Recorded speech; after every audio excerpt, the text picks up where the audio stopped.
Comenzó el bar de Maró a partir de este momento en Gomidás.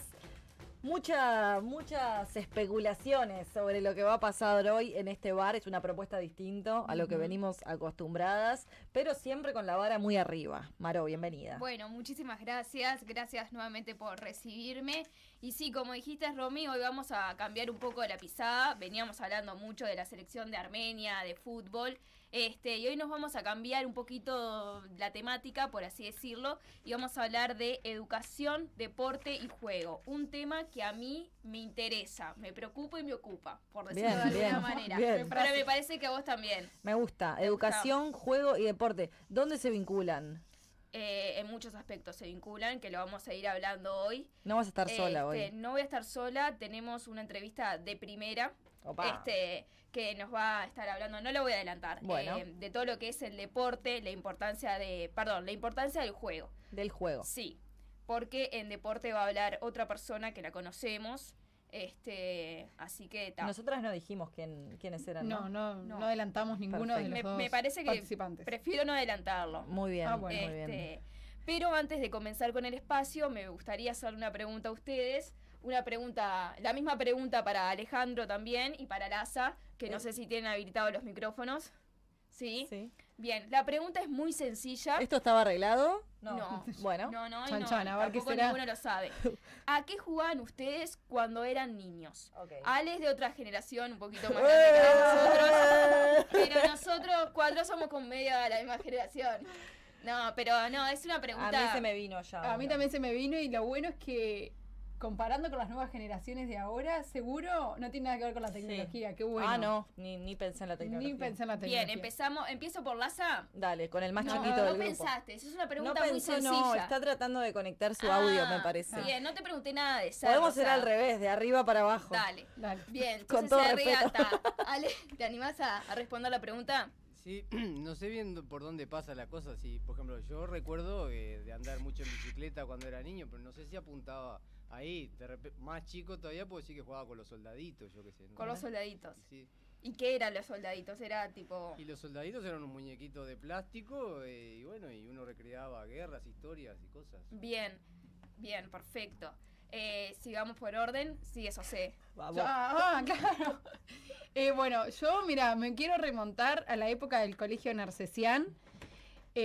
Jugábamos mucho a la escondida en los recreos. Había una mancha blanca típica en una de las paredes y ahí era donde el que la quedaba contaba.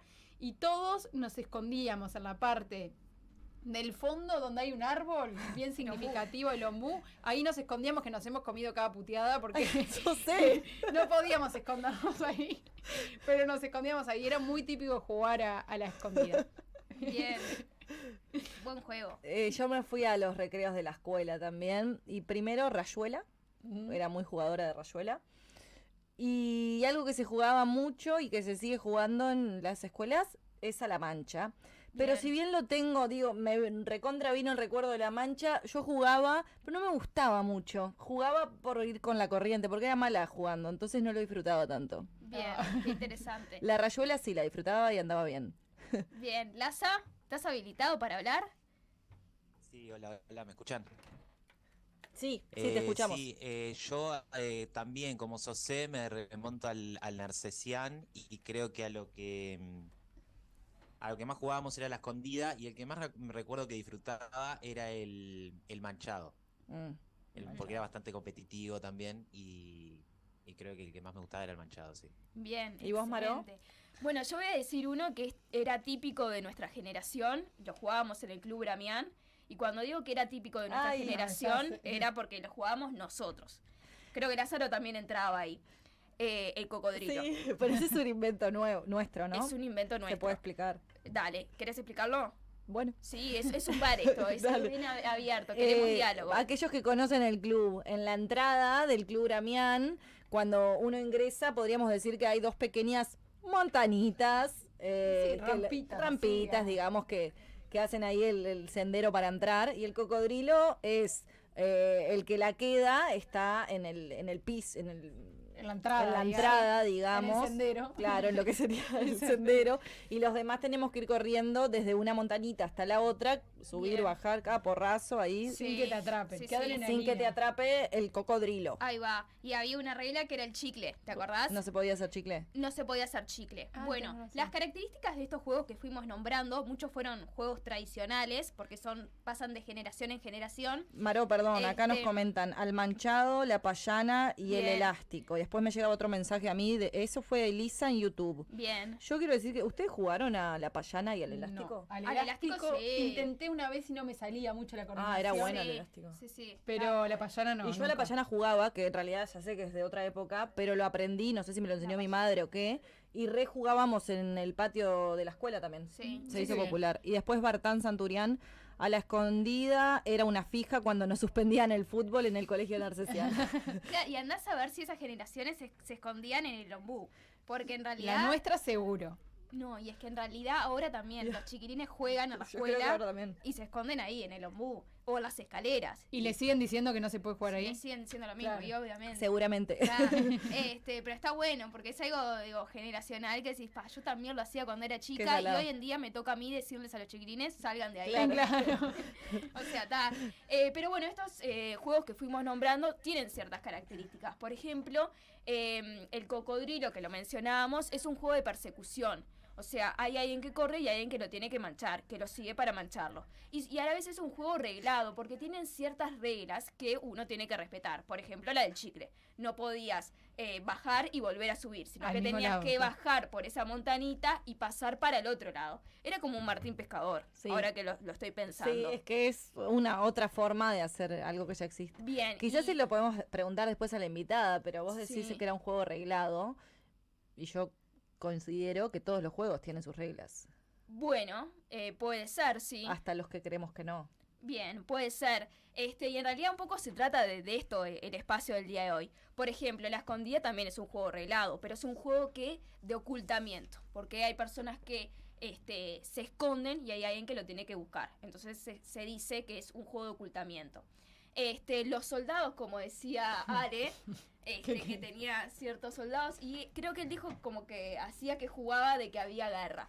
Es un juego simbólico, porque él está imitando o recreando un mundo que él conoce, ¿no? O más o menos tiene una idea, entonces hacía como que recreaba la situación con un elemento, ¿tá? Que eran los soldaditos. Y Laza dijo también, la mancha. El manchado. Vos jugás al manchado también. El manchado es un juego de persecución, porque tiene algo de correr, y tiene un elemento que es la pelota, que también tiene ciertas reglas. Es un juego reglado. Por lo general hay muchos juegos reglados. Y el deporte, cualquier tipo de deporte, empezaron siendo juegos libres, Ujú. sin reglas. Por ejemplo, vamos a poner el ejemplo del fútbol, que es un juego tradicional, el juego rey, el Sin más reglas popular. el fútbol. Comenzó A siendo patear la un pelota. juego libre, Ah, que bien. en realidad lo practicaban las sociedades primitivas, que lo que hacían era agarrar el cráneo de un animal o el cráneo del propio humano y tiraban el cráneo y lo hacían rodar por el piso, ¿En como si serio? fuera la pelota. Sí. Y eso lo jugaban, por ejemplo, los romanos, los griegos, los chinos, hasta que después la sociedad se fue civilizando y comenzaron a poner ciertas reglas. En realidad, cuando se dice que el fútbol lo crearon los ingleses, no lo crearon los ingleses. Los ingleses lo que hicieron fue Reglarlo. poner ciertas reglas. Bien. Y además diferenciaron lo que es el fútbol del rugby. Ajá. Y esas reglas, hoy en día algunas siguen en pie y se fueron modificando. Hasta el día de hoy se van modificando esas reglas. Claro.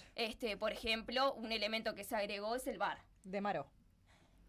Sí, no sé si el VAR de Maró, pero bueno, esta herramienta Tal tecnológica cual. que es un apoyo al árbitro, es una regla que se le implementó al deporte. Entonces, bueno, la mayoría de los deportes empezaron siendo juegos libres, que después se fueron a medida del tiempo arreglando, y los deportes tienen ciertas características y hay una que es principal y juega para todos. Es que se considera deporte aquello que tiene reglamento. Mm. Y se considera juego aquello que las reglas no están tan como claras o definidas. Que Está bien. manchado. Manchado. Ahí va, la, sí. la escondida es un juego y. Es un juego, pero que también tiene sus reglas. Sí, claro. Pero lo oficial para que sea deporte es que sea un... Sí, incluso puede haber como varias versiones Ahí de va. De escondida, manchado, diferencias en las reglas. Y diferencias entre generaciones. Claro. Porque si hoy le decís a un niño cómo juega el manchado, de repente no existe la figura del rey. Claro, el rey, me había olvidado. Ay, quiero jugar al manchado, qué divertido. En el club juegan muchísimo los scouts. ¿Siguen jugando? Sí, siguen jugando en la cancha de vóley. A la escondida se le dice de otra forma. Hace poco me lo dijeron. ¿Ah, sí? Sí. O cambian el versito, viste que Ah, empieza eso haciendo también. el conteo y nosotros decíamos, listo, no, allá voy. Ah, sí. Pero me dijeron jugar, bueno, no me acuerdo el nombre. Era un juego que era un nombre extraño y era la escondida, pero era con otro nombre. Claro, van cambiando de generación en generación. Y lo bueno también, uno siendo adulto, es que ciertos juegos no pueden dejar de existir. Claro. O sea, la escondida no puede dejar de No, existir. Ojalá que nunca. O sea, que cambien las reglas, pero como que la esencia del juego tiene que ser La esa. escondida es más tradicional, capaz que la rayuela capaz que se perdió. Y se puede estar perdiendo. Sí. Sí, Es sí. que la escondida es muy loco porque Queda los ahí. bebés juegan a las... O sea, si Ah, claro. hablamos de lo que es el jueguito de Sí. esconderse, es algo que divierte Tenés razón. desde Ahí va. los- Eso lo vamos a estar desde la hablando primera hoy infancia. con la entrevistada. Pero Me ahora si encanta les que parece, la mantengamos oculta. los invitamos a ver un video Bueno, que habla un poco de educación, deporte y juego. adelante.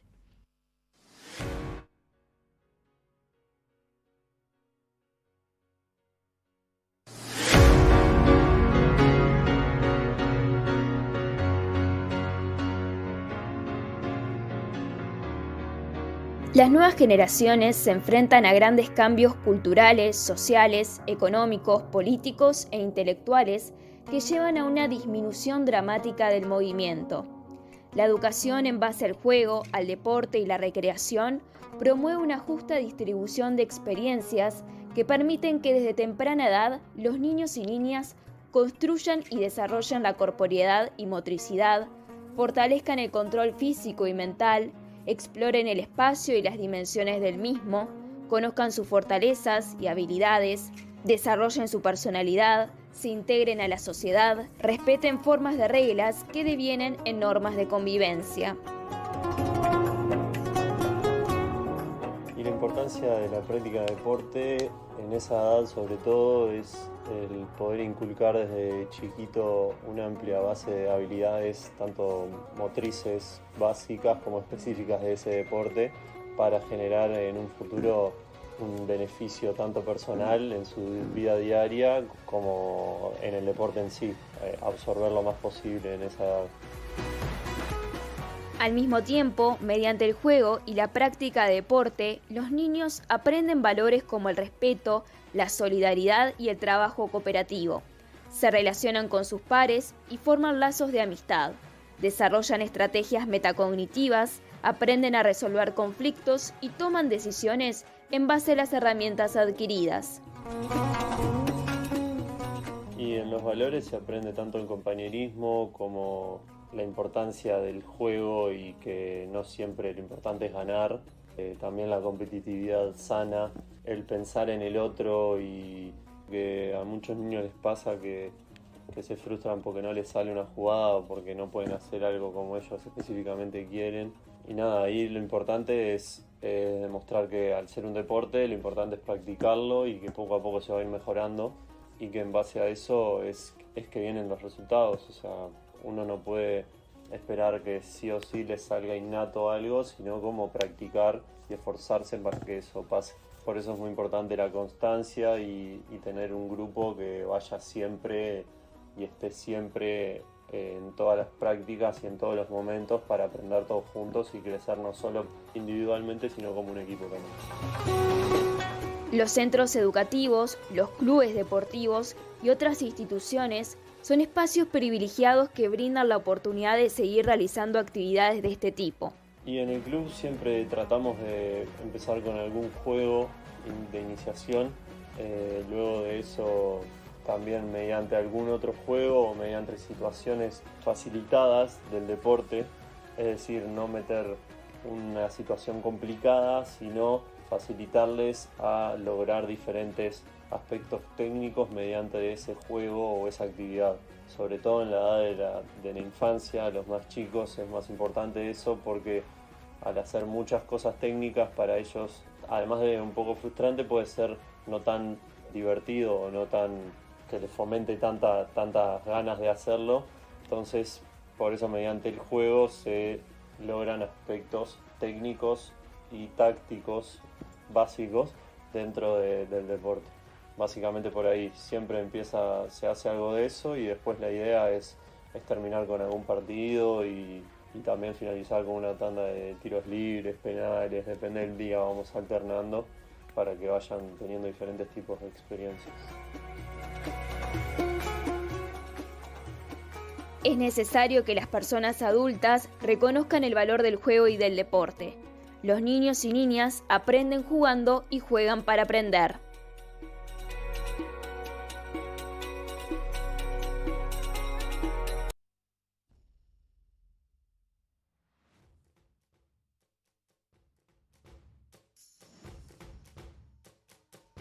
Bien, y ahí compartimos el video con imágenes de las diferentes actividades y deportes que se realizan en el Club Bramián. Y bueno, ya estamos en contacto, que no sé si nos escucha, pero nosotros la estamos viendo, con Cintia Pérez, que es licenciada en psicomotricidad. No es la primera vez que habla acá en los micrófonos de Audición con Vidas, pero yo la quería tener en mi espacio porque me parece que es oportuno que ella hable en este espacio que hoy se titula Educación, Deporte y Juego. Y ella va a estar hablando, obviamente, de la importancia del juego. ¿Cómo estás, Cintia? Hola, ¿cómo están? Buenas tardes. ¿Me escuchan bien ahí? Sí. Bueno, Cintia, queríamos preguntarte cuál es la importancia del juego y el papel que cumple en el desarrollo. Bueno, ahí ya hemos hablado ahí varias veces, como decías vos en otras instancias. También estuvimos conversando del juego el año pasado, me parece. Pero está bueno, y ahora que se acerca el día del niño, también es el mes que viene, vieron que ya salimos del Día del Padre, mañana Día del Padre y dentro de poquito ya Día del Niño, para ir pensando algunas cosas que podamos hacer como adultos en ese día también, ¿no? Para favorecer de otras maneras el desarrollo de los chicos. Acá hay como muchas de las cosas que venían diciendo, estaba tratando como, bueno, cómo la linkeamos esto con el desarrollo del niño, con la psicomotricidad. La psicomotricidad es una disciplina bastante nueva, ¿no? Una profesión relativamente nueva, pero que nace de todo lo que tiene que ver con el cuerpo y sus manifestaciones.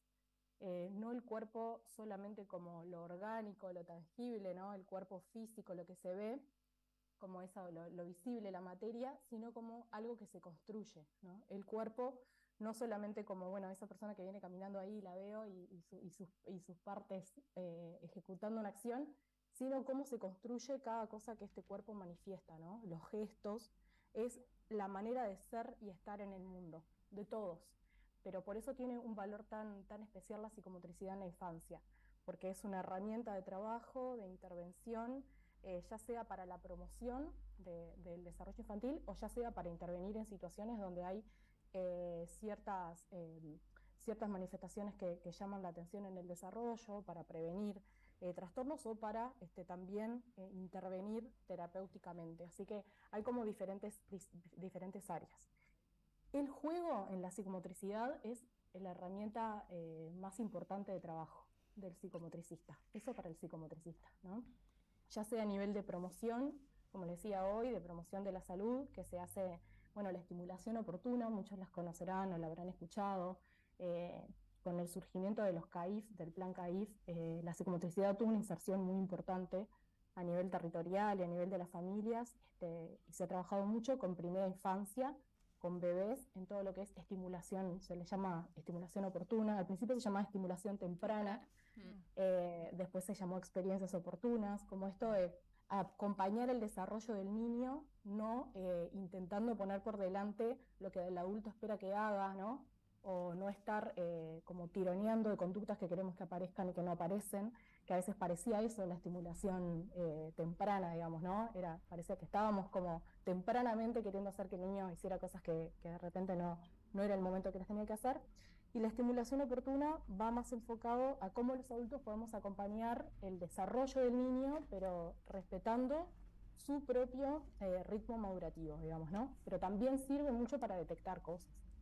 En los CAIF y demás es un gran lugar de derivación y de detección temprana de lo que puede ser cualquier tipo de desvío en el desarrollo normal, digamos, del niño.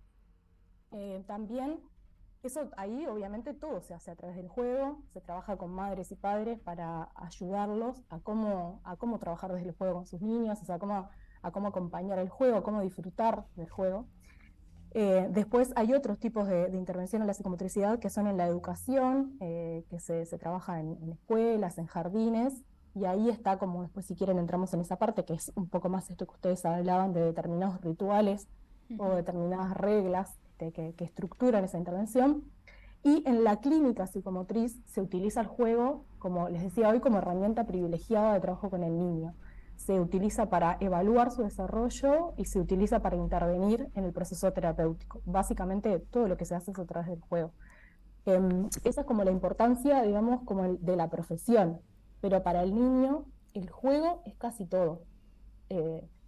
Cada vez desde más temprano, hoy ustedes hablaban, bueno, los primeros juegos, que son esos juegos que se hacen con las mamás, con los papás, cuando es un bebé, ¿no? Todo lo que tiene que ver con el cuerpo del niño, la manipulación del cuerpo del niño y el niño con el cuerpo del adulto y su propio cuerpo. Esos son los primeros juegos, los juegos corporales, los juegos de la crianza, ¿no? Hablaban de de aparecer y desaparecer. Es uno de los primeros juegos de la elaboración de la angustia de pérdida, ¿no?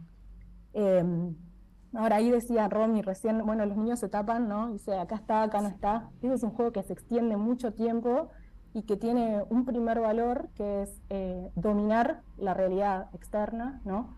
Poder decir que desaparezco y poder desaparecer cuando yo quiera, pero que en realidad no estoy desapareciendo. Entonces es lo que se llama el preludio del juego simbólico, ¿no? Es como lo que empieza a desarrollarse en el niño para poder hacer como sí. Son los primeros juegos, y ahí la importancia del adulto, de que el adulto lo busque, ¿no? De que decir, me tapé los ojos y mi mamá me quiere, entonces me va a buscar. Y también te veo o no te veo, yo puedo controlar cuando veo, cuando no te veo, cuando aparezco, cuando desaparezco. Es un juego como que les diré que tiene que estar casi de alguna manera presente en el desarrollo normal de cualquier niño. Bien, yo le decía a Romy que esos son juegos de ocultamiento, ¿no? Que comienzan siendo juegos libres, pero después por lo general terminan siendo juegos reglados, y veníamos hablando de la escondida, que era un juego tradicional que lo jugamos hoy en día, pero deriva de ese juego que comienza desde pequeños, desde bebés, y después sigue. Exacto, bueno. Los juegos ahí el juego está presente siempre, ¿no? En nuestra vida, de diferentes maneras. Cuando empezamos, bueno, con estos juegos como más corporales, más de la cercanía, de lo que tiene que ver con lo más íntimo, digamos, con mamá, papá, jugando con su bebé, con su niño. Después empiezan los juegos del niño solo, después empiezan a integrar a otros en sus juegos, ¿no? Al principio se da esto como de estoy con otro pero no juego con él, como el juego en paralelo, ¿no? Que se dan en los niños más chiquitos, y a medida que van avanzando van empezando a integrar a otros, y ahí es cuando aparece más fuerte lo reglado. ¿Por qué? ¿Por qué es esto así? Bueno, tiene que ver con varias cosas. En principio, los primeros juegos tienen más que ver con lo corporal y con lo que se llama el placer sensorio-motor, que es el placer del movimiento, ¿no? Las sensaciones como laberínticas, cuando uno se tira por un tobogán, cuando uno salta en una cama elástica, ponen un colchón para saltar, se ponen en juego los límites corporales y se pone en juego el placer de hacer con el cuerpo, ¿no? Eso como muy fuerte que está en los niños más chiquitos en general, ¿no? Entre 1 año y medio, 2, cuando empiezan a poder dominar su cuerpo, 3, 4, 5, este juego corporal de saltar de un lugar, saltar de un espaldar, saltar de un como es tobogán, tirarse, no sé qué, como todo eso que tiene que ver con lo sensorio-motor, es en general es el juego que juegan los más chiquitos. También ellos van transitando después, a medida que se va desarrollando su capacidad simbólica, ¿no? Su capacidad de hacer más allá de lo concreto, digamos, de pensar, de la imaginación, de su mayor poder de abstracción, empiezan de a poco a incorporar los juegos del cómo sí y los juegos simbólicos. Juegan al papá, a la mamá, que cuidan un bebé, a la maestra, los juegos de roles también, ¿no? Que son otros juegos que ayudan a dominar otras situaciones de la vida cotidiana, ¿no? Van a ver que es re común que un niño que recién empezó el jardín, por ejemplo, llegue todos los días a la casa jugando a la maestra, ¿no? Al jardín, a que cuida a los niños. juega a las cosas que le producen angustia también. Seguramente juega a que los bebés lloran, ¿no? Porque es lo que escucha capaz en el jardín, o él mismo o ella misma llora, entonces juega a eso. ¿Te ha pasado eso? Porque te veo como hablando, como diciendo... puede ser, porque Claro, eres una claro. hija chica. Todo que uno estudia en los libros y después lo ve en su casa, ¿no? Sus hijos, con los niños más cercanos, que mi nena empezó en el jardín este año, en el colegio, y ella, claro, venía jugando a que era maestra, nombraba, ¿no? Como se ponía hasta el nombre de las maestras. Bueno, es parte como esto jugaba que extrañaba a la mamá y que la venía la mamá a buscar, ¿no? Y ese juego, como al principio del año, lo hacía todo el tiempo, todos los días, todo el tiempo, y claro, y es para elaborar eso, es para elaborar de alguna manera la angustia que causa estar en un lugar que es desconocido, que no sabe qué va a pasar, que la mamá no está, que después va a venir, ¿no? Y es un buen indicador también, ¿no?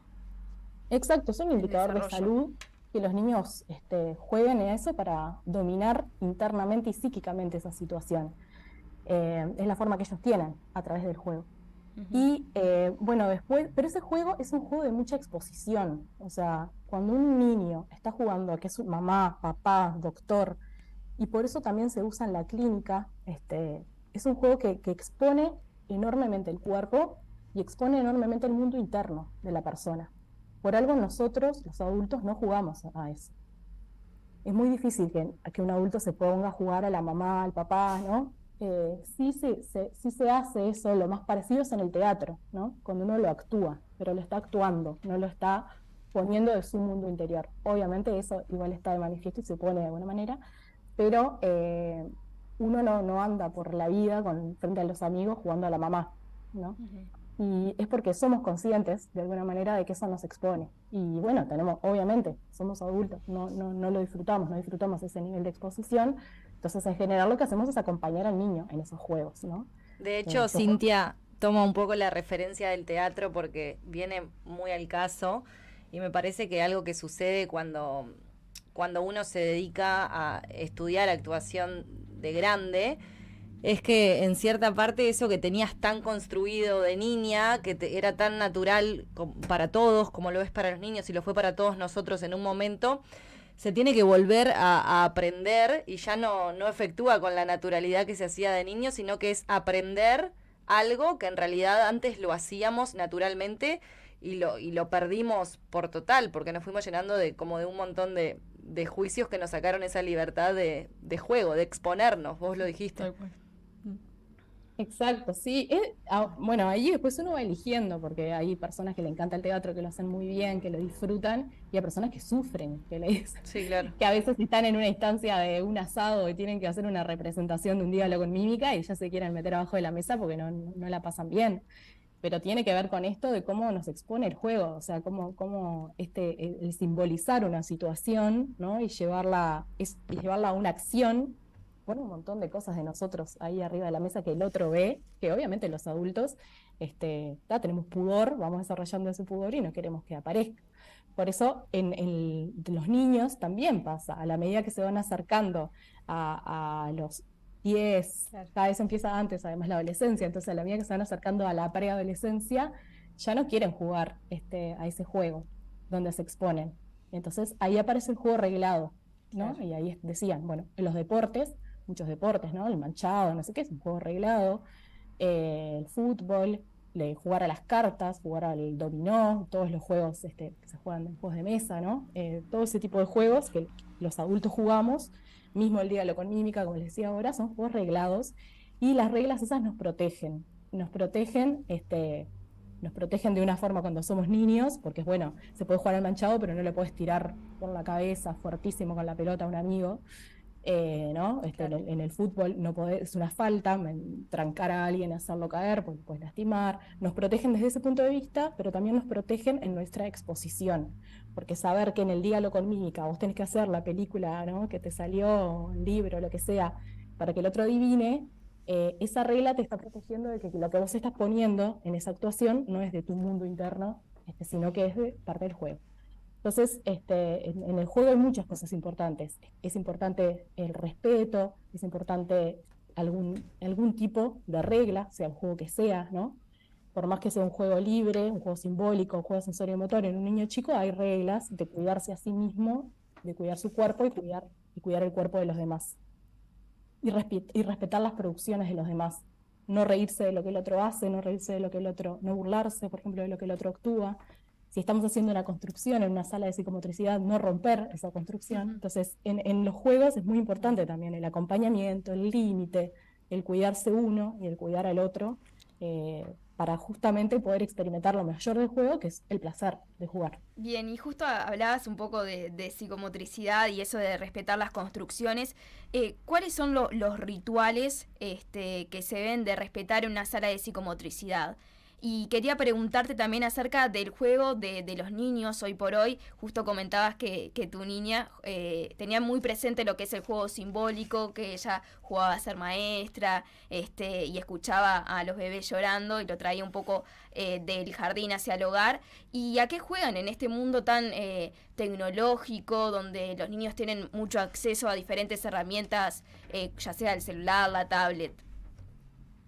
Bueno, ahí va. En principio, hoy lo que les decía es, esto de los rituales que existen en psicomotricidad, existen más que nada en la educación psicomotriz, o sea, en una de las áreas de trabajo de la psicomotricidad.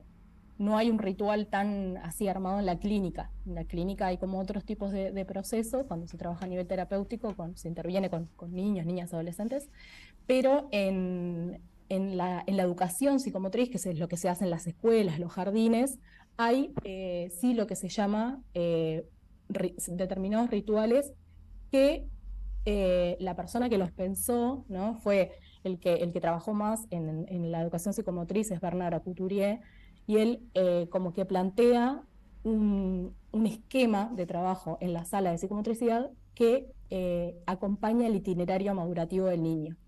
Esto que veníamos hablando, de empezar con actividades desde las más corporales, ¿no? Del placer sensorio-motor, del juego, de la descarga, y después ir pasando paulatinamente a las actividades simbólicas y de representación.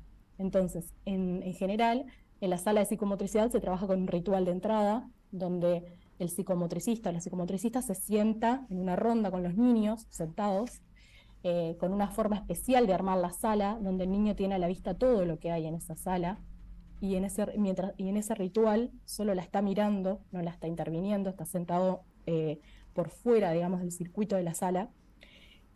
Ahí se hace, un saludo, una presentación. En general, el espacio de psicomotricidad es semanal en los colegios, en las escuelas, entonces se habla con los niños, se recuerdan las reglas de cuidar el cuerpo de los compañeros, de respetar las construcciones y las producciones de los demás. Y en un momento se dice a jugar. Y cuando se dice a jugar, salen los niños en general disparados hacia los polifones, ¿no? Los cubos que hay, los colchones, los espaldares, todo lo que haya que ellos han estado mirando como en ese rato. Entonces está bueno como eso de ir generando como las ganas, y eso primero explosivo que sale. Y con muchos niños se da espontáneamente, o muchas veces también se da pautado por el psicomotricista porque lo ve o sabe que eso es un problema, cuando hay mucha agresividad en los niños. El ritual, después del ritual de entrada, a veces se planifica una actividad de descarga específica. Entonces se dice, por ejemplo, vamos a jugar a la lucha, vamos a jugar a las luchas. Cuando sabemos que hay niños que tienen un gran componente de agresividad y que eso no les va a permitir disfrutar de la sala, del juego, no les va a permitir jugar, y muchas veces no permiten a otros, se hace una actividad de descarga. Entonces se juega a pegarle un colchón, a tirarlos fuertes por todos lados, los cubos, los prismas, se juega a la lucha, pero con una lucha arreglada, ¿no? Donde se pegan solamente almohadones contra almohadones, y en determinadas partes del cuerpo obviamente no se puede pegar. Pero es habilitar la agresividad, que aparezca, porque la agresividad es algo que todos tenemos, que es importante, que tiene que estar, porque es parte de lo que nos permite defendernos en la vida, en situaciones de peligro y en otras situaciones. Es una herramienta, pero que tiene que estar controlada, ¿no? Que es algo que todos la tenemos y está bien que la tengamos, pero no la podemos poner de cualquier forma a jugar en cualquier lado. Entonces descarguemos esta agresividad, pongámosla bajo estas reglas, ¿no? Y cuando eso permite que los niños bajen mucho ese nivel y puedan jugar después. Entonces a veces eso también se hace en la sala. Y después, bueno, es una sesión en general de unos 40, 50 minutos. Al final se empiezan a retirar, se empieza a ordenar esa sala y se da espacio a dibujar, pintar, hacer una construcción, que es pasar a una actividad más simbólica. Entonces esto va recorriendo este itinerario del niño de lo más explosivo, de lo más corporal, de lo más concreto, a un nivel mayor de abstracción y de simbolización, que a veces se da medio todo junto, porque hay uno que de repente se colocó toda la sesión a construir, otro toda la sesión a jugar a las casitas, porque eso es propio de cada niño, pero más o menos se estructura este juego en la sala con este itinerario madurativo. No sé si se entendió, porque es como bastante complejo. Sí. Y yo te preguntaba, para hacer la última pregunta, ¿a qué juegan hoy los niños en este mundo tecnológico? Bueno, ahí hay dos frases que me gustaría como traer, que si bien son muy repetidas y pueden sonar medio cliché, creo que es muy importante siempre tenerlas en cuenta. Hay una que es un texto, después, yo les había pasado la vez pasada, que habla de que se titula ¿Cómo se juega el niño cuando juega? Y pone todo esto de cómo el niño se muestra, ¿no? Cuando juega, que es todo lo que pone de sí en cada cosa que hace, ¿no? Nosotros nos sentamos a ver el juego de un niño y van a ver todo lo que se puede ver, ¿no? Ahí, en sus expresiones, cómo habla, qué es lo que hace, mismo aunque no esté jugando a un juego simbólico, qué es lo que está verbalizando, manifestando mientras juega, a hacer una comida, por ejemplo, ¿no? Lo que sea. Eso como por un lado, que es como que nos permite ver, que es todo lo que le permite a ese niño elaborar, crecer el juego, como herramienta y motor del desarrollo, se dice. Y por otro lado, hay una cosa muy importante, y ahora está bueno recordarla para el Día del Niño, que todos vamos a seguramente comprar un regalo para alguien, que hay una frase que dice, cuanto menos haga el juguete, más hará la mente del niño, más hará el niño, ¿no? Jugar es hacer. Tiene un montón de definiciones el juego. Tiene definiciones súper complejas a nivel del psicoanálisis, de dónde se pone, dónde se coloca el juego, qué es, que supuestamente eso se coloca como un espacio intermedio entre el mundo interno y el mundo externo, nos permite conectarnos, como le decía hoy, lo interno con lo externo, lo que mostramos, el hacer con otros. Pero hay una cosa muy importante que es jugar es hacer. Entonces, mi pregunta ahí, que me la hago a mí misma, todavía no la contesté, pero está bueno que cada uno creo que nos las hagamos, es ¿qué hace un niño cuando está con un videojuego? A lo que se llama un videojuego, por ejemplo, ¿no? Cuando un niño está sentado con un joystick, ¿qué es lo que está poniendo de sí? ¿No?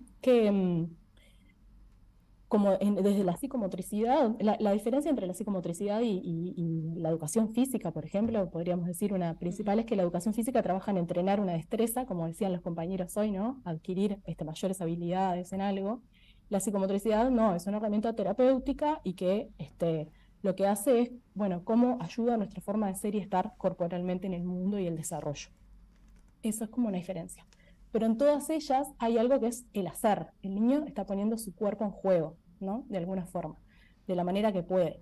Hay niños que no se pueden mover mucho, hay niños con parálisis cerebral, que igual juegan, igual ponen su cuerpo de la manera que ellos pueden en juego. Igual pueden desarrollar un montón de cosas, igual sirve, obviamente, a su desarrollo enormemente, como todo niño. Pero cuando ponemos un niño frente a una pantalla con un joystick o con lo que sea, ya no sé ni cómo se juega hoy, me da vergüenza decir una barrabasada. No, es que en realidad, más que jugar, creo que hoy en día el niño tampoco tiene mucha participación en lo digital. Yo diría que es un entretenimiento, no es un juego, porque el juego es hacer, es crear, ¿no? Y en esto, ¿cuál es el proceso creativo que hay, ¿no? O qué pone el niño de sí ahí. O sea, el juego que nos sirve para crecer, es el que tiene que ver con poner cosas de mí, resolverlas, trabajar con otros, colaborar, crear. Yo cuando estoy frente a un videojuego, nada de eso está puesto en juego. Entonces, esto existe, es parte de nuestra realidad, es un entretenimiento. Yo no le daría el carácter de juego, pero bueno, eso es algo como supongo que estará como en discusión. Y siempre es importante esto, ¿no? Promover juegos y juguetes donde el que ponga sea el niño, ¿no? Porque si le damos algo que lo único que tiene que hacer es apretar un botón y mirarlo, ¿no? Desde los bebés, eso que te regalan que aprieta un coso y salta ahí, el niño lo mira un rato, después le gusta o no le gusta, pero no tiene nada para poner de sí ahí, ¿no? Pero sin embargo los juegos a veces son una pavada, pero son los Legos, esto de que es meter un martillito y herramientas y no sé qué, y los niños se cuelgan horas con eso, porque ahí tiene que poner el niño de sí. Bien, perfecto, Cintia. Bueno, te agradecemos el contacto, súper clara y además oportuno la charla, porque bueno, estamos hablando también de educación, cómo vamos a educar a nuestras futuras generaciones, qué es lo que se nos viene.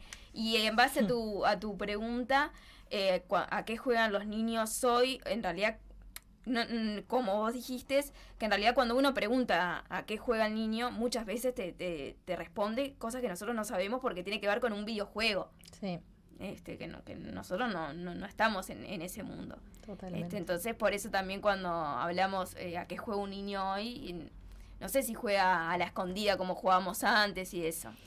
Y dependerá de los espacios que tengan también. Y las oportunidades. Para hacerlo, claro. Y ahí la importancia también del adulto que uno le proporciona. Y por eso también en el video se decía que los clubes, las instituciones educativas son lugares privilegiados. Totalmente. Donde muchas de los aspectos que mencionaba Cintia están presentes. Despedimos a Cintia entonces y cerramos Maró, sí, el bar de Maró por el día de hoy.